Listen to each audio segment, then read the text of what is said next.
They knock at night. They never blink. And they only need one thing from you, a yes. Tonight, we follow Lydia Chase through a story where memory is a trap, and even silence can be dangerous. Welcome to Urban Lullabies. Dim the lights, lock the doors, and whatever you do, don't answer the knock. The town of Dry Creek wasn't on most maps. It sat quietly along the desert's ragged edge, where cell service was unreliable and the wind carried more dust than sound. There were maybe 4 dozen people who still lived there, most too old or too stubborn to leave. And when something strange happened, it tended to stay local.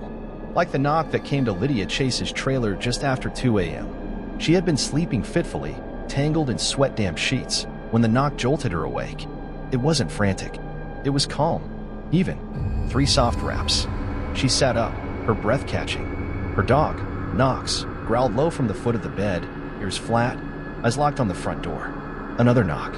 Lydia swung her legs to the floor, the aluminum trailer creaking under her weight. She grabbed the flashlight from her nightstand and edged toward the door, careful not to make a sound. Through the dusty window, she saw them. 2 figures. Children, by their size. They stood side by side at the bottom of her porch steps. Both wore plain clothes, dark hoodies, jeans, shoes too clean for the dirt around them. She didn't recognize them. Then one of them looked up. The porch light flickered. Even through the grime, Lydia saw their eyes black. No whites, no pupils. Just deep, oily voids that drank the light and gave nothing back. A chill wrapped around her spine. And then the smaller one spoke. "Can we come in?" Lydia didn't move. The flashlight in her hand felt like a joke, its narrow beam barely touching the figures on the other side of the glass.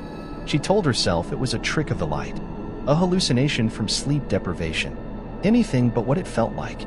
The taller child stepped forward, 1 foot on the first wooden stair. "We're lost," he said, voice even and unhurried. "We need to use your phone." No emotion, no pleading, just expectation. Lydia's hand drifted to the lock, fingers brushing the cold metal, but she caught herself. Knox growled louder now, teeth bared, body rigid. The children didn't react to the sound. Their faces remained neutral, too still, too symmetrical. Lydia shook her head and backed away from the door. "I'm calling the sheriff," she whispered, more to herself than them. She picked up her landline from the counter, one of the last still working in Dry Creek, and dialed. The line clicked once, then buzzed with static. Then a voice whispered through, "Let us in." She dropped the phone. When she looked back, the children were gone. The porch was empty. No sound, no footsteps, just dust curling in the beam of the porch light, which now stayed lit without flicker. Knox barked once, short and sharp. Lydia stared at the door. For the rest of the night, she didn't sleep. The next morning, Lydia drove straight into town. The sun was already high and blinding, baking the sand into waves of heat. Dry Creek Sheriff's Office was a squat brick building with a flickering AC unit and a hand-painted sign that hadn't been updated since the 1970s. Sheriff Dalton was exactly where she expected, behind the desk, boots on top, sipping black coffee that probably hadn't tasted good in years. She didn't waste time.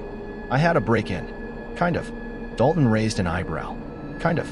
Lydia recounted the night, the knock, the children, the voice through the phone. His expression didn't change. Not once. But when she mentioned the eyes, black, featureless, wrong, he slowly put his coffee down. He leaned forward. "You didn't let them in, did you?" "No," Lydia replied. "Why?" The sheriff opened a drawer and pulled out an old manila folder. It was thick, overstuffed with loose papers and tied with a fraying string. On the front, in faded ink, were the words, "Unexplained, black eyes." Dalton tossed it onto the desk. "You're not the first. Won't be the last." Lydia stared at him. "What are they?" Dalton sighed, rubbing the stubble on his chin. "Something old. Maybe not even real in the way we understand. They show up, always in twos. Knock. Ask to come in. Sometimes it's a phone, sometimes it's for water. They look like kids, but they're not." Lydia felt her stomach drop. What happens if someone says yes? Dalton didn't answer. He just reached back into the drawer, pulled out a photo, and slid it across the table. It showed an abandoned trailer, burned out, collapsed, and blackened. Lydia read the address printed on the corner. It was less than 10 miles from her home. Sheriff Dalton lit a cigarette, even though the sign above his desk clearly said "No smoking." He tapped the photo with his index finger. This belonged to a man named Travis Langley. Lived alone. quiet type, good with machines. One night, he called in real shaken. Said 2 kids came to his door. Eyes like ink. He said he didn't let them in, but, well. He flicked ash into a cracked mug and looked up at Lydia. Next morning, his neighbors found this. She stared at the photo again. The trailer was nothing but a skeleton, scorched beams sticking out like bones. There was no sign of a fire line, nothing to suggest it had spread or even moved through the place. Just incinerated from the inside out. What about him? Lydia asked. Gone, Dalton said. No body, no trace, no footprints out. Just ash. Nearest forensic team said it looked like spontaneous combustion, but that's a load of crap. Nobody wants to admit something might be walking around we don't understand. He stubbed out the cigarette and slid the folder toward her. You want to help? Start with the people who've seen them and survived. There aren't many. Lydia hesitated. Why would I help? Dalton gave her a long, unreadable look. Because once they pick you, they don't stop knocking. Lydia took the folder. As she turned to leave, the sheriff added, and don't open the door, even when they sound like someone you know. Lydia sat in her truck outside the sheriff's office, the folder heavy in her lap. She hadn't planned on becoming the town's next folklore archivist, but now her name might already be written into the story. She flipped open the file. There were newspaper clippings, hand-scrawled notes, even cassette tapes labeled with names and dates. Most of the cases followed a pattern: late-night knocks, pairs of children, request for entry. Then either silence or tragedy. A name stood out. M. Hutchins, 2008, didn't answer. Lydia dug deeper and found an address, still local. She drove. The Hutchins property was 10 miles west of town, surrounded by dry brush and broken fencing. The main house was abandoned, roof half caved in, but a second, smaller structure behind it looked recently lived in. A hand-painted sign on the door read, "No visitors. No exceptions." She knocked anyway. A minute passed, then a scraping sound, furniture moving. A man's voice called out from inside, hoarse and dry. "Go away. I'm not one of them," Lydia shouted. "I saw them too." Silence. Then the door creaked open 2 inches, revealing a single bloodshot eye through the chain lock. He stared at her. "You didn't talk to them, did you?" "No." "You sure?" "I didn't let them in." The eye narrowed.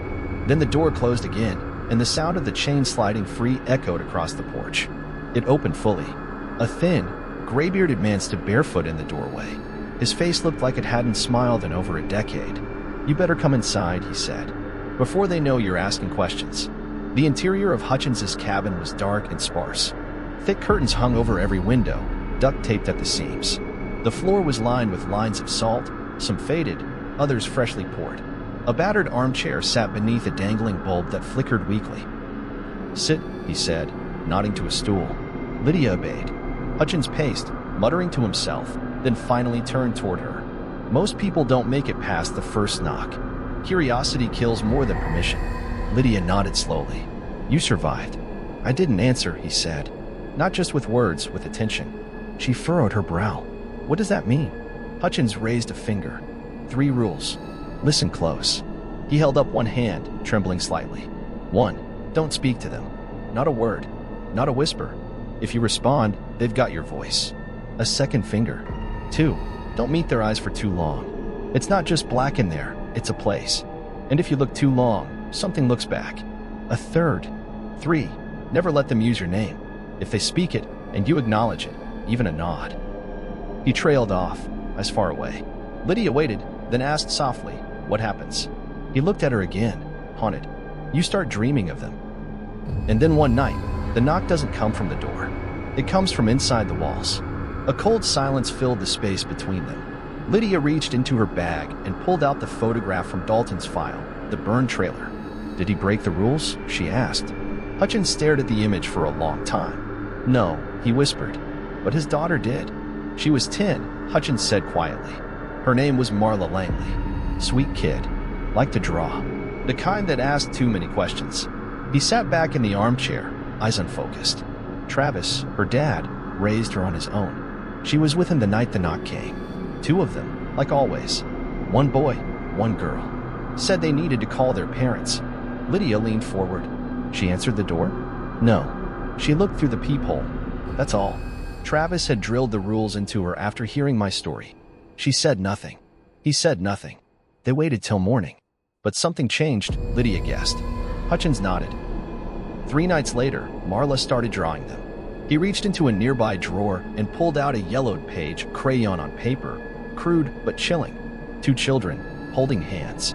Eyes colored entirely black, like someone had pressed the crayon in again and again until the paper tore. She said they were in her dreams, Hutchins continued. Said they wanted her to open the door for them. But she hadn't spoken. She hadn't looked. We didn't understand. He trailed off.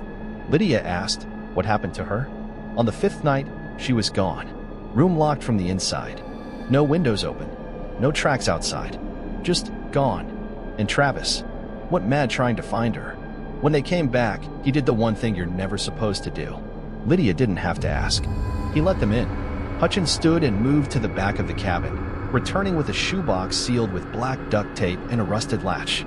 He placed it carefully in front of Lydia and opened it. Inside were old photos.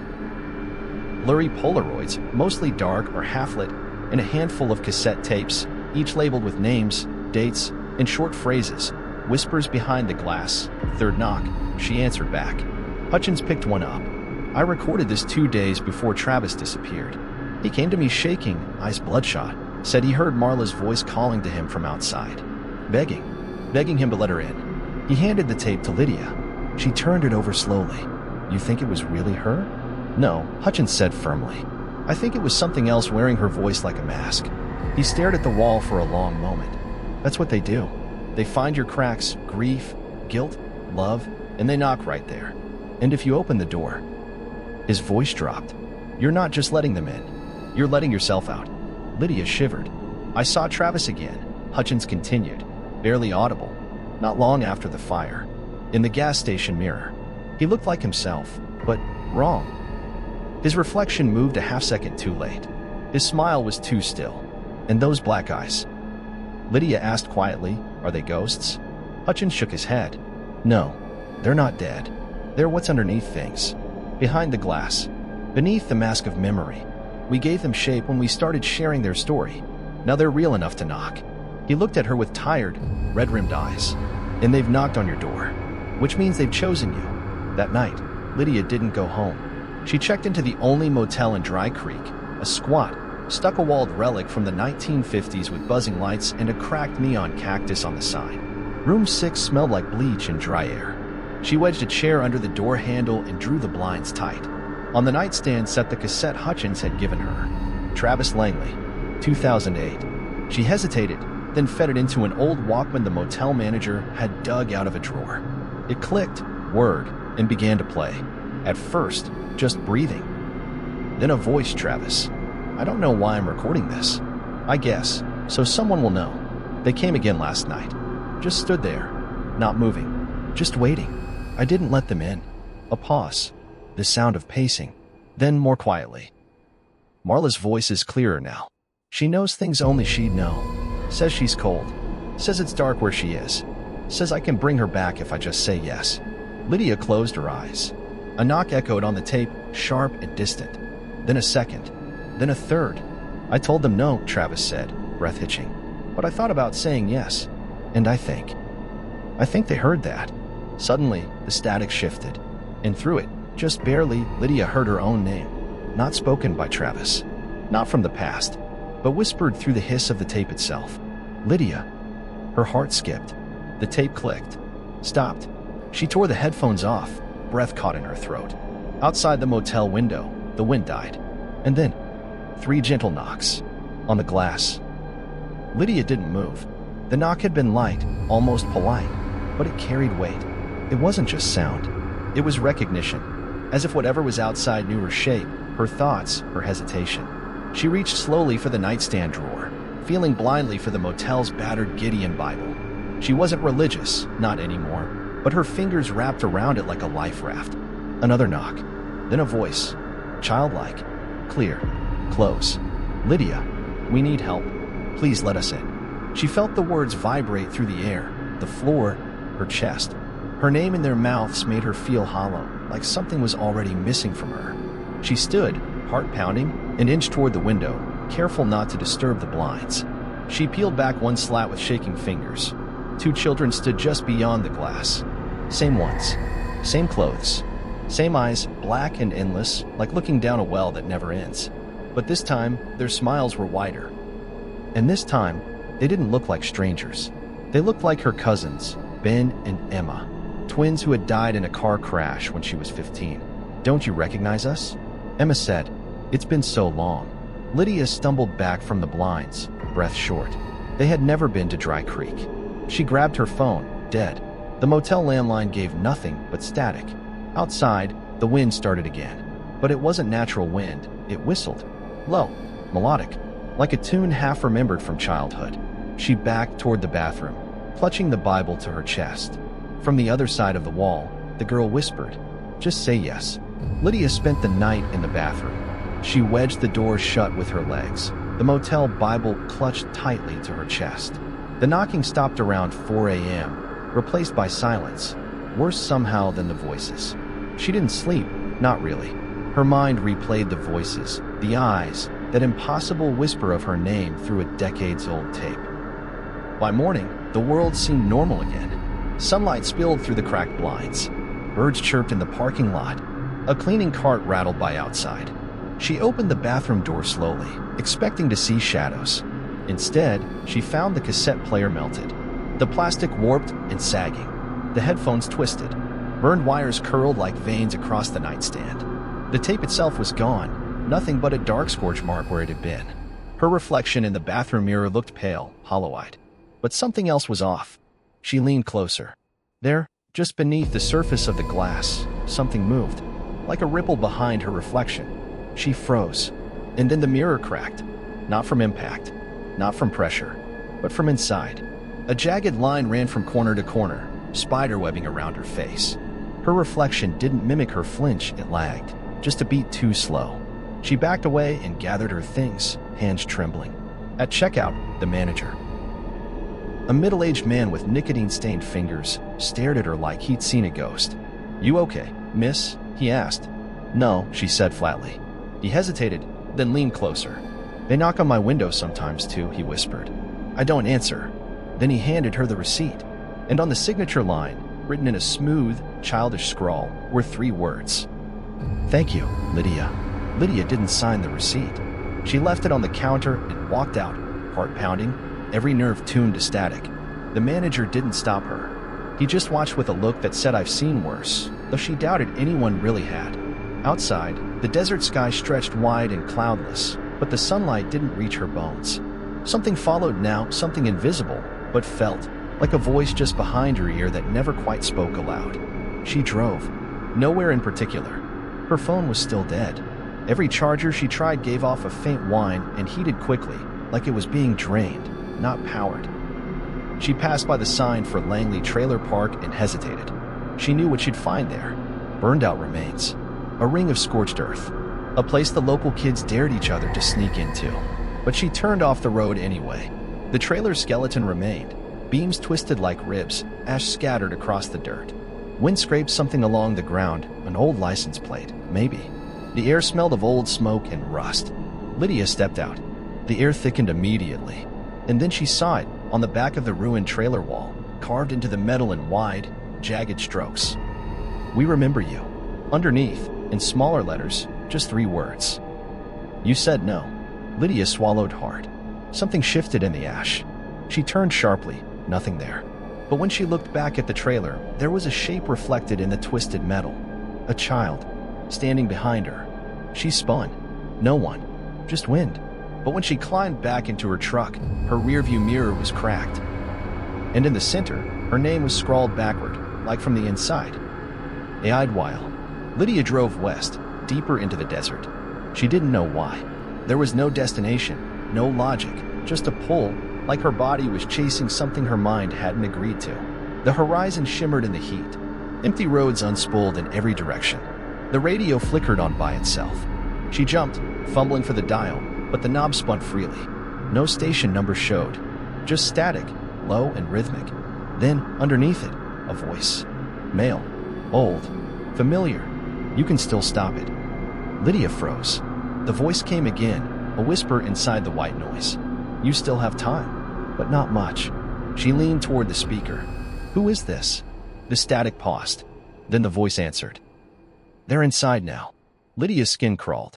Inside what? A long silence. Then a phrase she'd heard before, this time from the radio, this time directly to her. "Never let them say your name." She slammed the power button. Silence. The voice didn't come back. The truck's engine sputtered. The dashboard lights dimmed, then flickered, then went out entirely. She coasted to a stop on the side of the empty highway, heart hammering. The desert around her was still. Too still. She stepped out, checked under the hood, knowing she wouldn't find anything wrong in the way. The two children stood silently across the road. One boy, one girl, their outlines flickering slightly in the heat like mirages.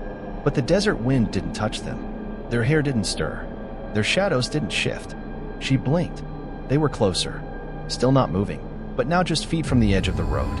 The boy tilted his head. "We've been waiting, Lydia." Her name curled from his mouth like a song out of tune. She flinched, but said nothing. The girl reached out, fingers twitching in the air. "You left the window open last night." Lydia took a step back toward the truck. She kept her eyes low, fixed on their shoes, too clean, still unscuffed despite miles of dirt. They didn't walk. They just appeared. "We're not bad," the boy whispered. "We're just forgotten." Lydia reached the driver's door. "You're not real," she muttered. "We're as real as the things you dream of but never speak aloud," the girl said gently. The truck started. She hadn't touched the key. The headlights came on by themselves, flooding the children with pale gold. And in that light, they changed. Their features blurred, faces bending like wax near a flame. Their smiles widened too far, their skin too still, too smooth. The darkness behind their eyes deepened until it swallowed their faces. Lydia dove into the driver's seat and slammed the door. She peeled out onto the road, dust and gravel spinning behind her, refusing to look in the mirror. But even without looking, she knew. They hadn't vanished. They'd simply moved closer to her mind. The highway ahead was empty, the lines blurring beneath Lydia's tires as she sped through the desert.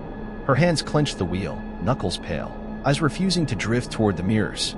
She turned the radio dial repeatedly, desperate for a human voice, for anything. But every station crackled with the same static lullaby, faint and rhythmic, like breathing. Then, buried in the hiss, footsteps. Soft, measured, pacing just behind her ears. She turned off the radio. It didn't help. The footsteps continued. Lydia pulled into a rest stop. Nothing more than a broken picnic table and an overflowing trash barrel under a rusted shelter. She stepped out, hands shaking, and sat at the table, trying to breathe. From her pocket, she pulled the folded list Hutchins had given her. Known sightings, survivors, names erased. One caught her eye now. Alma Reyes, age 16, spoke back. Regretted it. There was no address, only a note. Sagewood Mental Care, closed in 2014. Lydia circled it. The air around her cooled. Then, a whisper. Soft, intimate. Her own voice. "I just want to understand." She looked around sharply. No one. Nothing. But the whisper repeated, this time from beneath the table. "Please, I just want to understand." Her own voice. A memory. Twisted. She bolted upright, heart pounding. That was what she'd said the first night. When she saw them. When she looked too long. They weren't just watching her now. They were replaying her. Rehearsing her. Becoming her. Sagewood Mental Care lay 30 miles east of Dry Creek, tucked behind a brittle row of dying trees and a rusted perimeter fence. It had been shuttered for over a decade, but as Lydia pulled up, she saw fresh footprints in the sand, small, light, and barefoot. The front doors had been chained shut, but someone had cut through the links. Recently, she stepped inside, flashlight in one hand, the folder in the other. The air was thick with mildew and quiet, too quiet. The kind of silence that had weight. She moved past peeling wallpaper, shattered glass, doors that hung crooked on broken hinges. Then she saw it painted on the wall in looping, childlike strokes. "We hear you even when you don't speak." Below it, a cracked room number, 108. She found the door, opened it slowly. Inside, the air felt colder. The bed was stripped, walls bare, but there were drawings, hundreds of them, pinned, taped, and scratched into the drywall. All the same two figures, one boy, one girl, sometimes holding hands, sometimes knocking on windows, sometimes standing behind people who didn't seem to know they were there. Lydia turned slowly, her breath caught in her throat. A tape recorder sat on the floor, still blinking. She pressed play. A girl's voice, young, frantic. They said they were my friends. They said I invited them. I never said yes. Not out loud. I never said yes. Static. Then a knock on the tape. And a whisper. Alma. Then, from behind Lydia. A knock. Real. Close. Lydia froze. The knock had come from inside the room, not the hallway. Not from the door she had just entered through. It was closer, behind her. She turned slowly, heart thudding in her ears. There, on the far side of the wall, bare, smooth, no frame or handle, was another door. Not real. Just drawn. Outlined in charcoal. A crude rectangle, smeared by what looked like the heel of a small hand. It hadn't been there when she walked in. And yet, there it was. The knock came again. Louder this time. From inside the drawing. She stepped back, instinct screaming at her. Then came the voice. Hi. Small. Familiar. Lydia. It's me. She swallowed. Who? You remember. You just forgot. You always forget us. It wasn't one of the children this time. It was her voice, only younger, maybe 6 or 7. Another knock. Slow. Rhythmic. We used to play in the crawl space. You said you'd come back. She shook her head. I don't know you. The voice changed. Deeper now. Wrong. But we know you, Lydia. We remember every word you ever whispered when you thought no one was listening. The drawn door began to ripple, like water disturbed by wind. The wall pulsed outward slightly. She grabbed the tape recorder and fled the room, boots echoing down the hallway, throat dry. As she reached the exit, the painted message on the front wall had changed. It now read, You are a door too. Back in her truck, Lydia sat in silence for over an hour, staring at her trembling hands. They didn't just knock anymore. They spoke through her, wore her memories like clothes. They knew her childhood. They peeled something open inside her, and now they were inside, echoing through her like a hallway with no end. She needed answers before she lost herself. The folder had one more name, circled 3 times in Sheriff Dalton's handwriting. Howard Bloom, former librarian. Tried to forget. Failed. A note was scribbled beside it. Memory loss, paranoia, institutionalized, released 2 years ago. Lydia found him an hour later in a quiet care home near the edge of a ghost town. He sat alone on a bench in the courtyard, feeding birds that never landed. He watched her approach without surprise. You're marked, he said simply. Lydia sat beside him. They came to me. He nodded slowly. They come to all of us eventually. Some just noticed sooner. They've started speaking through my thoughts. Howard turned toward her, eyes cloudy but sharp. They don't want your body, Lydia. They want your permission. They're always just one yes away from wearing you. She clenched her fists. How do I stop them? He smiled sadly. You don't. Not forever. The best you can do is not listen. Don't listen to their voices, their faces, their lies. Because the moment you believe what they show you, they take root. He leaned closer, whispering like he was passing a final truth. They aren't trying to get in. They're trying to get out. Lydia stared at him. Out of where? Howard's smile cracked into something broken. From where you locked them when you were a child. Lydia sat in her truck after leaving the care home, the engine off, the wind teasing dust across the windshield. Her heart thudded in that uneven, exhausted way it did when the body was afraid, but the mind hadn't caught up yet. From where you locked them when you were a child. She didn't understand. Not yet. But something in her bones remembered. She drove to the only place that still felt real, her childhood home on the edge of Dry Creek, now long abandoned. The roof sagged. Weeds grew tall. Boards covered the windows like stitched eyelids. She hadn't been here in 20 years. Inside, the air smelled like mold and old secrets. She moved room to room, letting her flashlight sweep across dusty wallpaper, broken furniture, and memories that clung like spider webs. Then she found it, the crawl space beneath the stairs. Her breath caught. She remembered it now. A game. A dare. One hot summer night when she was 6, she and her cousin Emma had whispered to the dark just to see if it whispered back. Something had. Lydia dropped to her knees and opened the hatch. The air that rose was cold. Far too cold. She slid inside. Dust clung to her face. Her hands. Her breath. In the back corner, nearly hidden beneath an old sheet, was a box. She pulled it out. Inside were drawings. Crumpled, torn, scorched at the edges, but unmistakable. The same children. Over and over. She flipped one over. Scrawled in a child's handwriting. I said yes, but I didn't mean it. Behind her, something shifted. The sheet she had pulled the box from was no longer empty. It moved, a shape beneath it rising slowly, like someone crouched, waking up after a long sleep. Then, a voice. Familiar. Emma's. Lydia, why did you forget me? Lydia scrambled backward, her knees scraping wooden dust, her flashlight beam jittering across the low ceiling. The sheet still bulged, rising, until a small figure sat upright beneath it. The voice came again. Soft. Sweet. Lydia, you left me down here. Remember? She shook her head violently. No, I didn't. The figure tilted, as if curious. The sheet clung too tightly to the outline beneath. No natural folds, no space where a head or arms should be. It pulsed, like something was breathing through it. You said we were playing hide and seek.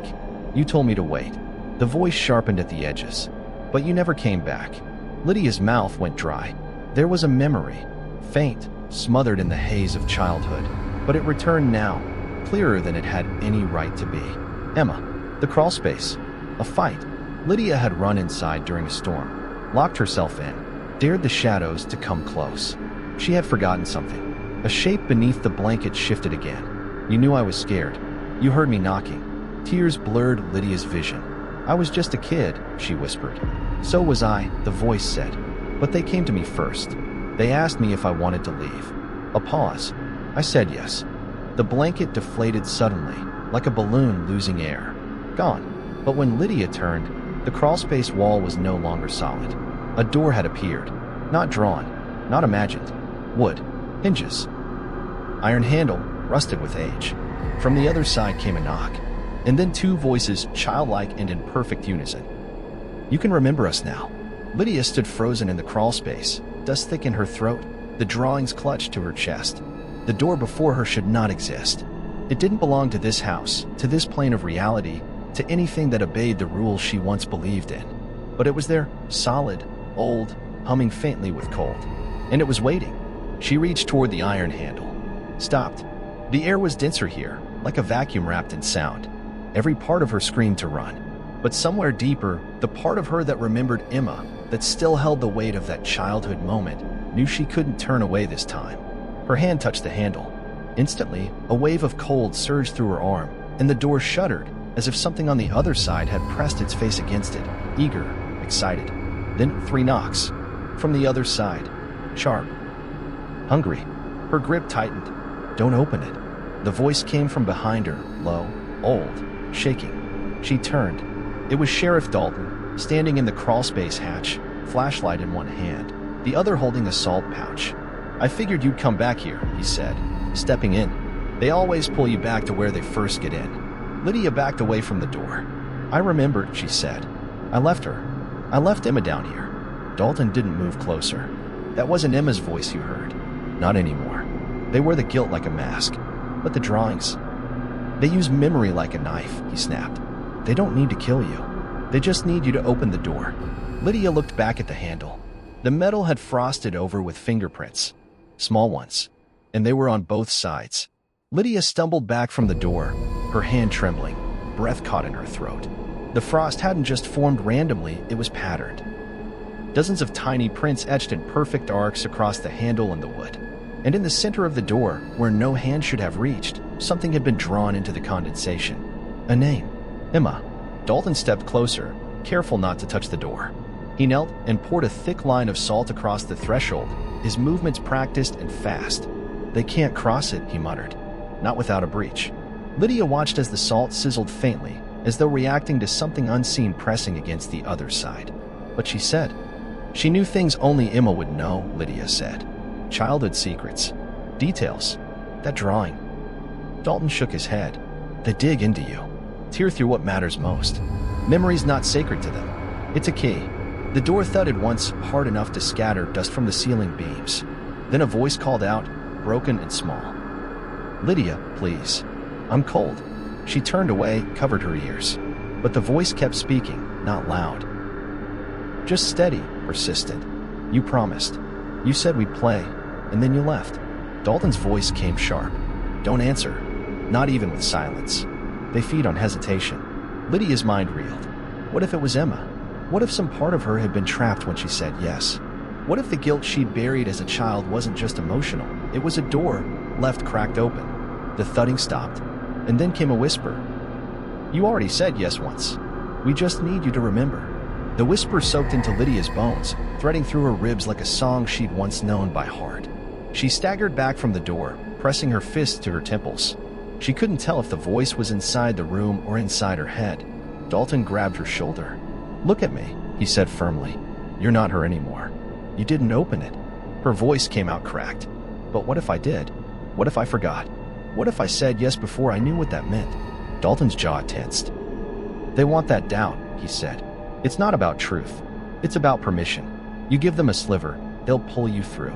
Behind them, the door began to bulge outward, just slightly, as though pressure was building behind it, pressing against the grain. The handle twitched. The wood creaked.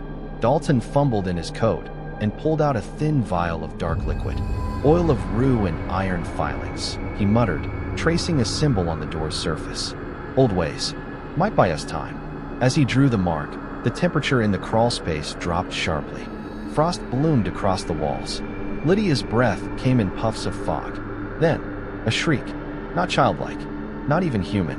Something primal and furious screamed from the other side of the door, rattling every beam of the house. And then, a final whisper, this one clearer than all the rest. "Emma's still in here." Lydia stared at the door, and for the first time, she wasn't sure if that was a lie. The whisper echoed in Lydia's chest long after it faded from the air. "Emma's still in here." Dalton finished the symbol, stepping back just as the door seemed to recoil, like something behind it had touched the mark and burned. Though it hissed faintly, the frost melting into trails of dark moisture. Lydia's thoughts spiraled. What if she was in there? What if the knock all those years ago, the one she'd ignored during the storm, hadn't stopped when Lydia left the crawl space? What if Emma had kept knocking and something else had answered? Dalton noticed the look on her face. "Don't you start doubting now," he warned. "That's how they win. They can't be Emma. They can't save her. They can only wear her like a mask. But what if they're not just lying?" Lydia asked, voice raw. "What if there's something left of her, trapped because of me?" Dalton opened his mouth, then stopped. Something changed in his face, uncertainty. "They're parasitic," he said finally. "But some believe they bind to the moment of trauma, that they don't just feed, they preserve, recycle what hurts the most. So Emma might. If she's in there," he cut in, "she's not whole. And if you open that door, you won't be either." The door groaned again, the iron handle turning slightly, just enough to creak, but not open. Then came a new voice. Small, hesitant. Lydia. It was her nickname. No one had called her that in over 20 years. Lydia stepped toward the door, heart thudding. Dalton raised a hand. "Don't." Tears welled in Lydia's eyes. "Just let me see her." Dalton stepped between her and the door, face grim. "That's what they want, Lydia. Just one look, one glance. You see her, and you're halfway gone." But the voice on the other side came again, trembling, afraid. "Lydia, it's dark in here. I'm scared." Lydia's knees buckled. That was Emma's voice. The pitch, the cadence. A memory from summer nights and flashlight games. From hide-and-seek under porch lights and whispered secrets. She whispered, "It's really her." Dalton's voice cracked like a whip. "No, it's what they took from her. They wear her fear like a mask. Say her name out loud, and you'll open the door with your voice." But Lydia barely heard him. She was 6 again, in the crawl space. She remembered the storm, the shouting, the way Emma's face had looked in the dark. That last game, that last dare. "I just wanted to scare her," Lydia whispered. Not this." The handle twitched. Something clicked. Dalton stepped forward and shoved the vial into her hand. "If you have to know, use this. One drop on the tongue, it binds your memory to truth." She stared at the oil. It shimmered unnaturally, almost alive. Then another whisper came. Not Emma's. Hers. "You said yes, Lydia. You just forgot." The handle turned fully. The door creaked. Dalton raised his hand to stop her. But Lydia stepped forward, and the door slowly opened. The door opened into blackness. Not dark like night, dark like absence. A hollow void that absorbed the flashlight beam completely. The air beyond the threshold pulsed like breath held too long. Lydia stepped forward, and the ground beneath her foot felt wrong. Soft, but not earthen. Cold, but not with temperature. Like flesh that remembered light. Dalton shouted, "Don't cross." But the door had already widened, pulling her inward. not with force, but with gravity of a different kind. Guilt, curiosity, love. Behind her, the crawlspace vanished. She was somewhere else. A hallway stretched before her, narrow, endless, carved from something organic, like tree bark and bone. Along the walls, drawings. Children's drawings. Hundreds of them. Each one depicted the same two figures, a boy and girl, standing outside a door, holding hands. Some wore Lydia's childhood house in the background.